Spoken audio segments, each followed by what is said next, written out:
Welcome to the CEO Project Podcast, where Jim Schlexer, author of the best-selling book, Great CEOs Are Lazy, and the founder of the CEO Project, provides ideas and tools to help CEOs of mid to large-sized companies grow and optimize their businesses. Now, let's get started with the show. Welcome, everybody, to the CEO Project Podcast. I am Jim Schlexer, your host.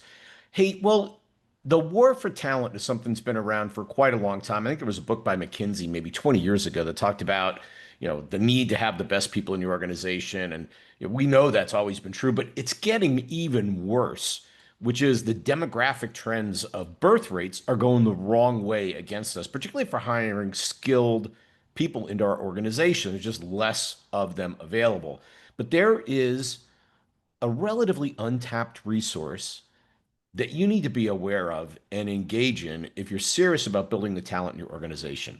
And that is this. This is the statistic that just drove me crazy when I heard it and brought us to this topic. There are over 10 million highly educated women in the US that are not in the workforce. They could have MBAs, law degrees, masters, senior corporate experience, and they are not in the workforce at this point. And this presents an incredible opportunity. So joining me today is the inimitable Sharon McGuire. Hey, Sharon. Hi, everybody. And Sharon kind of falls into this category. She's got a chemical engineering degree. She's got an MBA, both from great universities. She was in the corporate workforce for many years doing senior level jobs, and then decided to raise a family and dedicate herself to that. Has done a phenomenal job. I know all her kids. They're great. And wanted to re-enter the workforce, and God smiled on me and we got together, and it's been a fabulous relationship. And so anyway, that's what sparked the need for this conversation. I'm like, how can incredibly talented people like Sharon be out there and people not be tapping into this? Right. And I think basically I stalked you for a little bit, Jim, first. But maybe I learned those skills in the corporate world, so I wasn't going to let you say no. Yeah. Well, when it happened, this was random, and we're going to recommend that this is not the best way to do it. But Sharon and I got to know each other through Boy Scouts, and she ran a very, very big fundraiser for us. And after a couple of years of that, she said, "Hey, I'm thinking about getting in the workforce, and here's my resume. Do you know anybody?" And I say, "Funny you mentioned that. I do, and it's me." Yeah. And it went from there. But you're not uncommon. I mean, you must have friends that look like you in terms of really educated, seasoned women that are not in the workforce at the second. And you're going to see these individuals, and they could be men and women, that are actually the leaders in the community services realm. Yeah. So, i.e., I was involved in Boy Scouts because we had two sons that were in Boy Scouts. But of course, I'm just not going to be the parent that's going to drop their child off. I'm going to try to give back. So I think that a lot of the talent pool is helping, families and communities run different organizations and develop fundraisers. And it's always the same people that are bubbling up to leadership roles in those volunteer organizations. And those are the people that are talented and gifted and want to use their skills in a certain way, but maybe they haven't had the flexibility yet to enter the workforce. And I think you're right. Like Girl Scout leaders, Boy Scout leaders, Junior League leaders, people that get involved. I mean, you name it, you're going to deploy that energy and intellect somewhere for challenge. Exactly. But I think the thing that really you've got to be willing to address if you want to bring this kind of individual into your workforce, particularly if they still have kids that are a little younger, to your point, I didn't have kids just to drop them off with some 21-year-old and let them raise my babies and my kids. You need to have flexibility around your schedule. You need to have a way that you can do both. And that means probably not full time, at least not in the beginning. Right. And I think that one of the talent shortages we have in the United States is that the corporate culture for years and decades has always said, well, you have to work 9 to 5, or you have to do this. And I think the creativity, the more CEOs, the more entrepreneurs that provide creativity, you will be able to track different people that help with innovation, creativity, and success of your organization. And also even part-time positions that could be shared Yep. with Yep. two talented people that had left the workforce for this or whatever reason, but now they're reentering. Yep. And we had a couple of episodes before talking about a fractional CFO, fractional CMOs. Like this is your Exactly. perfect answer. Somebody who wants 20 hours a week, but a little bit of flexibility around, Girl Scouts or drop off or whatever other thing, athletics that their kids do. Um, but they'll give you 20 great hours. And Exactly. that's all you need. That's all you Yeah. need. And Yeah. I mean, not to put too fine a point on that, but that's probably pound for pound a cheaper solution. You hate to say Yeah. pay them less, but you probably don't have to pay full-time money for this either. Well, and depending on if they're in a long-term relationship or have a partner, they may not even require 401k or, health benefits, or it could be a lower cost mm, employee if it's yeah, more project work based than, full-time employee load. yeah, I think that's really insightful. And if anybody thinks, people, women that are running families don't have logistic skills and project management skills, then you're right. You're out of your mind. You're like, I got four kids all going in different directions. We're Yeah. doing college with that one. We're like this is a multivariate solution like every single day of the week that Yep. you have to do. It's true. It's true. So managerial chops are there, right? Yeah. Yeah. Um, yeah, and I think that actually translates to management of people. Hmm. If you're a good parent, I think you can be a very good manager of people too. Setting boundaries, giving them objectives, being not rolling over when they give you a little pushback. I mean, that's all managerial skill set, and we have a Right. deficit of management as well in the workforce. Right. Um, It's kind of people's skill set that, you learn in larger families. You have many different customers in a larger family. So you have to relate to your different customer. And, when my kids had, either they were trying to get their Eagle Scout Award Mhm. or whether they were applying to colleges, we would set actual business meetings. Oh, wow. And I would say, okay, sometime over the weekend, I need an hour and a half of your time to figure out where you are on the project, what steps are next, so that I'm not bugging you, like over managing you all Yep. during the week. However, then I can get fully caught up on the weekend, an hour and a half of your time, and then you can do whatever you want.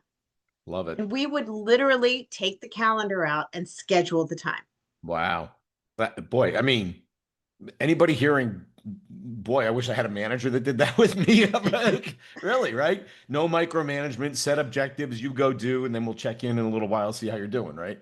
Right. Done. What Awesome. worked, what didn't work, what are you falling behind on, what do you have to catch up on, or what are you ahead on? I think, one of the challenges when hiring here is your point of like the flexibility and the non-traditionalness of it is an issue, but also the resume gap. Yes. And as a leader hiring somebody who's coming back into the workforce, you really got to wrap your head around there may be 15 years with almost no work experience, not that they It's weren't true. working, right? Right. Um, But I think you look for the volunteer opportunities yep. that this person has engaged in, that, they are, they're, even if they're, president of their La Leche League, whatever it is, president of their mother's club at the church, PTA, PTO. PTA president. That's in some school districts, in some schools, that's a lot of money running through that PTA. And Hmm. or they're the treasurer of the PTA. So Hmm. you're going to find a lot of maybe CPAs there that are, volunteering their time to be the treasurer of the CPA of the PTA. Yeah. Well, you always need that person. Whenever I was looking for volunteers, I'm like, do you have any financial background? Mm, You find somebody who was in an accounting firm, you go, ooh, come here. I need somebody to run our money for us. That'd be great. But I think you got to wrap your heads around like you can't have that perfect continuous resume with job after job after job after job, and therefore it's obvious. You're gonna have to take a little leap of faith here to say yeah. that experience that you just talked about maps into this experience. I think the other one that I think you got to worry a little bit about is the tech gap, Oh, true. right? Because you may not be up to speed on the latest and greatest, Word, Yeah. Excel, AI. So there may be a little bit of learning required. Um, Yeah. when you And bring, and I mean that gap can be easily filled by any type of 6 week Excel online course or Outlook introductory course. yeah. Well, and we're talking about intelligent, educated people Yeah, that know how to learn. right. So, I And mean, if they didn't learn software skills during the pandemic, especially even, Zoom, book club meetings on Zoom, I mean, they are not tech savvy to begin with or tech interested in begin with. yeah. Well, so there might be a little bit of a gap you got to bridge somehow. But Yeah. if you get somebody who's committed to learning, and I think the other thing is when you get people that are a little more senior, we're not talking about 22-year-olds here. We're talking about people with a little maturity. They go, yeah, I got it. It's like when I went back to school later in life, I Mm. was a way better student than I was Oh, when I was a kid, right? yeah. Um, Yeah. Same thing here. You're seasoned, you're mature, none of the games. You say you're going to do something, you do it. Um, Right. If you're so going to carve out time on your in your personal life to do it, you want to succeed in it so you don't have to take that class again. Whereas in undergrad, you may have had, there I'm is that just saying may have. there is that chance. Well, I'm just saying C's get degrees, Sharon. I'm just Uh, I I really understand that. um I think the other thing you may find when you bring people back into the workforce is they have very little tolerance for BS. Mm, They're so used to running their own program at home. They yeah. were in charge, and you start petty little rules, things that are like designed to keep people in check. They may go, why is this just ridiculous? Why do I have to spend time on this? Why do I have to deal with this? So you may get a little pushback in some areas, I think intelligently, but not just Yeah. random, but like this doesn't make sense. Why do we have to do this, right? So be Right. be ready for that, right? They're not going to be Right. fully compliant because they're fully formed people coming into your organization, right? And here's another aspect of it, and not that everybody fits this role, but somebody re-entering the workforce to be productive and be intellectually challenged Mhm.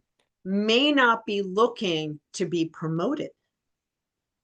They may be very happy in the job you hired them into. Yeah, that's a good point. Or, a couple levels up, but they're not looking to take over the world. So maybe some of the other workforce that is full time or follows the corporate, schedule and structure more, stringently doesn't have to feel, insecure about this new hire. Mm.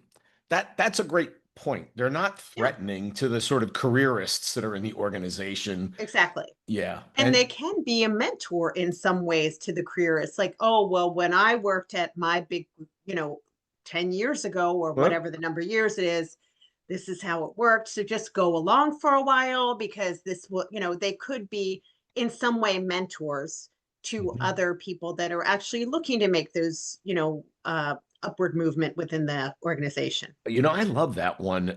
If you had somebody that's sort of not quite ready for the big job and you want to get them ready, bringing in a seasoned person like this, few Mhm. years of like get them ready and get them promoted, and you probably stick around in the job, but not Mhm. you work for them instead of they work for you after some number of years, and that's okay. I mean, if you're not, Yeah. yeah, I heard it as we researched for this podcast. One of the words that I saw, and you surfaced this, was a returnship program. Yeah. I thought that was a very interesting term. So why don't you describe that? Because I'd never heard of this before. Well, I think the returnship is for people that are looking to re-enter the workforce, but they have flexibility. They Yep. may have project-based work, and it's maybe even fractional leadership positions. Hmm. It's not necessarily an internship that's going to get you to that next level or that full-time job. It's just a way to re-enter the workforce. Yeah. Yeah. And I love just, hey, let's have you come back for a specific period of time, Yeah, 3 months, 6 months, whatever. We'll have a couple of specific goals. And then we're going to sit down and just, okay, do you like this? Do we like you? Do we want to continue? It's like a try before you buy, limited yeah, commitment way of getting back in, which I think could be compelling for people that are like, I don't know how the skill gap is going to work out. I don't know how the flexibility is going to work out. I don't know how the part time is going to work out. You go, okay, try it. right.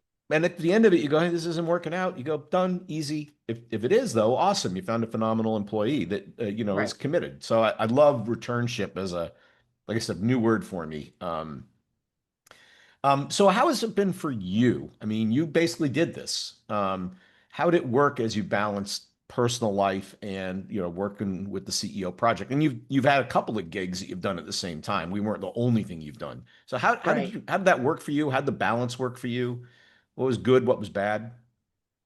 Well, I think it actually has been very impactful in a positive way for me Good. because I was that person that was, volunteering if anything was related to my child in a sport or an activity, I was the one that was trying to show up and be there and not necessarily be the person that was there were some volunteer positions where it was like you were making copies in the copy Yeah. room of the school building. I wanted to be visible to my child. So if I Mm, was taking time out of our family life, it was so that my child could personally see me and see me giving back. But I think that I had a very successful returnship because when we started working together, it was maybe a limited amount of time, maybe hmm 15 hours a week, and my kids were still kind of in that middle school years, in those high school years where I had committed to be with them. My hmm husband travels extensively, mm, so it was kind of we were lucky that we could make the decision for me to be home, but that did put a lot of the burden of everyday life on me. But as they were becoming more independent, then I could take on more responsibilities basically from the company. Oh, you Yep. need a billing person now. I can do that. Oh, you need this person now. I can do that. And so my role has expanded over the hmm 10 years. And so now my kids are graduated. They're all graduated college. And so I feel like I've kept my foot in the game in a very positive way mm, that has also been an example to my children, especially mm, my daughter, to mm. say, mom has a brain. She's contributing. She's, doing great stuff. And I was her Girl Scout leader. I was the Mm. room mom, all that kind of stuff. But I think this was a differentiator for me in my family also that, and also for my sons to realize like, hey, mom, again, has a brain. She can be productive. Other people can depend on her too. And it can be a win-win. Nice. There's I think it's Mark Twain. I couldn't believe how dumb my dad was as I turned until up to the point of 18, and about 22 he started getting really smart again. So your kids are old enough that you know you're smart. So it's They're getting it. They're yeah, getting they're it. starting to figure that out. So I'm not surprised. I think the remote is another thing you have to deal with because with flexibility of like I can do 3 hours in the morning and then I got to do pickup, or I've got a Girl Scout meeting in the afternoon or whatever. It almost by definition has to be a mostly remote. Maybe you could do hybrid, but like in our area, can you imagine commuting into DC for an hour to put in Right. 3 hours It's and then true. commute an hour back? Like, it's just not That's going to true. work. So I And that's a balancing act also because so many companies are saying we want people full I time. know RTO, So right? that's going to be an HR issue to say, yes, I want you full time, but I'm going to have these certain people on the team fully remote. But I think it can be completely an open, honest conversation. Yep. We're hiring these people to do this and it's project based.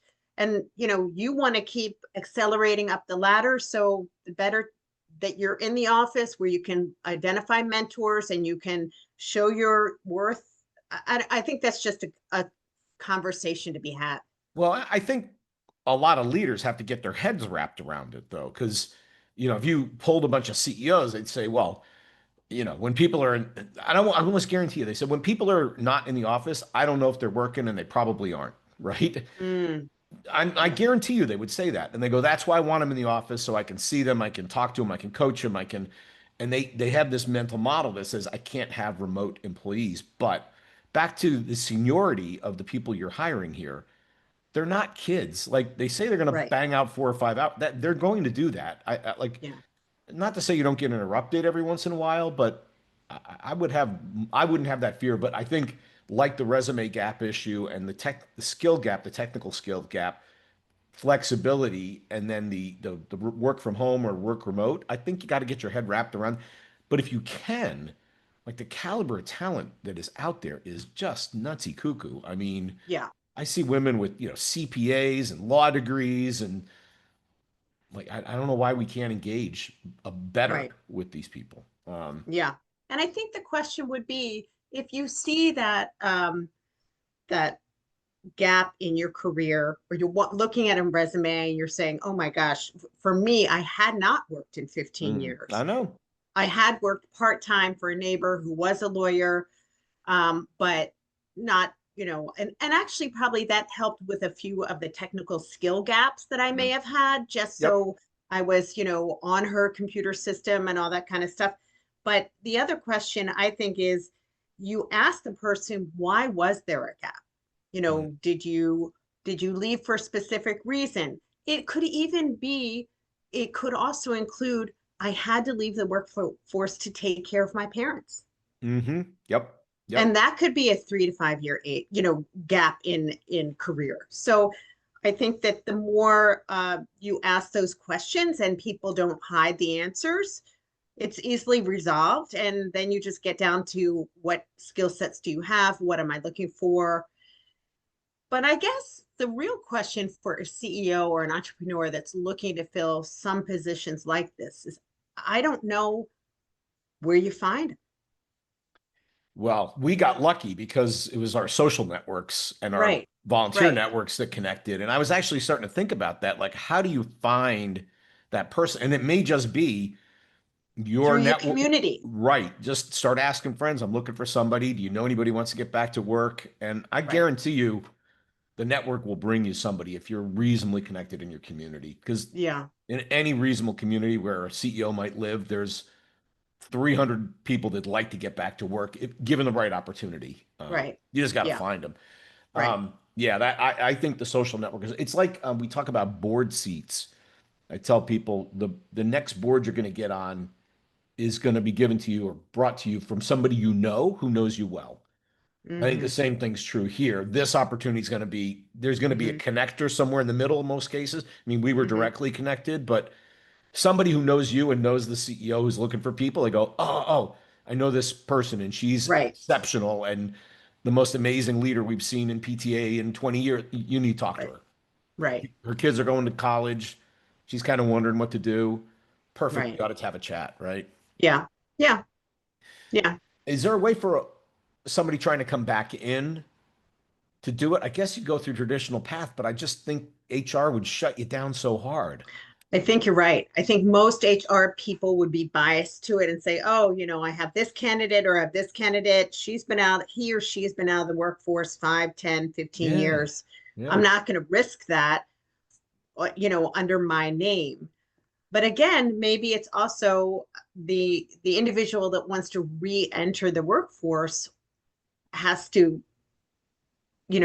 engage their network in trying to find where that position is. Yeah. Yeah. Well, then that may be it, right? You talk to your friends who are working and Mm-hmm. go, "Hey, I'm looking to get back in. Who would I Mm-hmm. talk to in your company that might be open to this?" And Mm-hmm. go around HR, go Right, kind right, of right. direct to A the hiring personal man. contact. Yeah, Right. So you're like advocating for you. Like they're exceptional. Yeah, they've been right, out for 10 years, but they are amazing. You need to talk to this person, right? right. Um, Well, this is good. What didn't we talk about that we should have talked about? I mean, I think this is a great area. And I think for people that are seeking really high caliber talent with, good work ethic, good maturity, no games. And by the way, the beauty of somebody who's part-time is they generally don't play politics because they're not there to play So if you're looking for a low political environment, this is Right, probably a low politics person as well. right. Um, which I like. I hate the political BS personally. So, Yeah, yeah. so I think that, I think that, yeah, I think we covered a lot of things. I think that the tech gap may not be as large as you would assume, because yep. if these individuals are running volunteer programs, or part of the PTA. They're using technology Yeah. every day. Yep. Even if they're volunteering at the library, they're using library technology every day. Mm. So I think that I was rethinking that tech gap issue, and I'm just not sure it's as large as you would assume.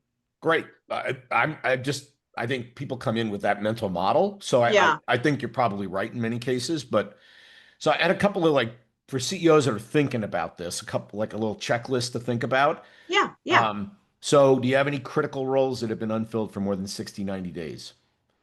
That means your traditional fishing holes are not getting the job done. Time to right, open up your aperture. right. Um, And be creative about what that position could be and how it maybe could bring in a talent that you weren't assuming would be right for it.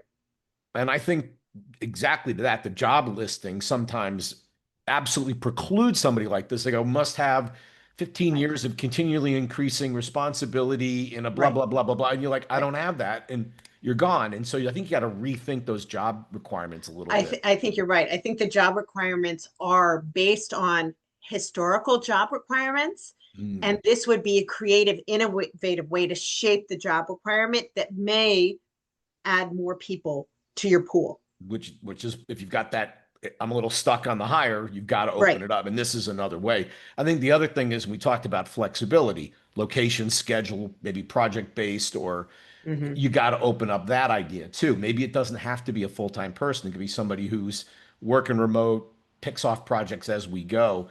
Yeah. And I think if you don't do that, it'll be very hard to attract, you know, going back to work at least part-time while I still have kids, talent. Right. On the other side, I think if you get a rep as a company that does this well, I think you're going to have so many quality people showing up that you like, how do I handle all the people that want to work Right. for me, right? Right. That's a good problem. That's like that's a good problem to have. Let's wait for that to be a problem and then we'll handle that one. I, we talk to CEOs always go, how do I become an attractive force for talent that they want to come and work for me? I'm telling you, this would become an attractive force. You get this rep in a community that you're great at handling people that want to work like this. Holy Yeah. moly. The network will work for you at that point, right? Absolutely. Yeah, Uh, I agree. Um, and then your recruiters, I think you have to train your recruiters. If they're looking for that 15 years of continually improving, blah, blah, blah, blah, blah, you've got a Yeah. 3, 5, 10 year gap. They go, well, I can't hire that person. So I think they have to be trained to go, wait a minute. There's other things to look at here. Right. And the Um, recruiters may not be thinking like that at all. So, like you said, you have to bring the idea to them yep. and say, hey, this is a new concept that we want to try. And if we have success, then you can roll this concept out to your other corporations that you represent. Yep. Yep. I like that a lot. I mean, I think the last one is, have you even tried a reentry program? Like, if you Mm, haven't tried it, this is like, Brussels sprouts, right? Well, I hate them. Have you tried them? No. Well, you need to try them before you can say you hate them. Same thing here, right? If you haven't right. tried it, how do you know you're not going to like it? You may go, "Oh my gosh, Yeah. where has this been my whole life?" But Yeah. you got to try it.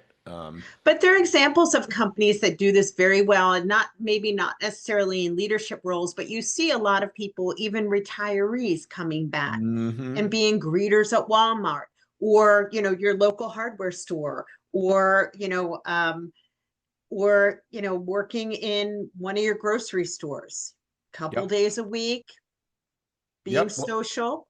I look at like SCORE executives, Society of Retired Executives, so like Service Corp of Retired Executives, SCORE, it's called. Super senior people that just want to keep their brain going and Right. they're willing to help people for free or almost no money. Yeah. We're not talking quite about that, but Right. lots of reason to want to stay busy. Well, this was good, Sharon, and thank you for joining with me. You're like the poster child for this whole idea, I think. Well, I'm not the poster child, but this has been a success for me.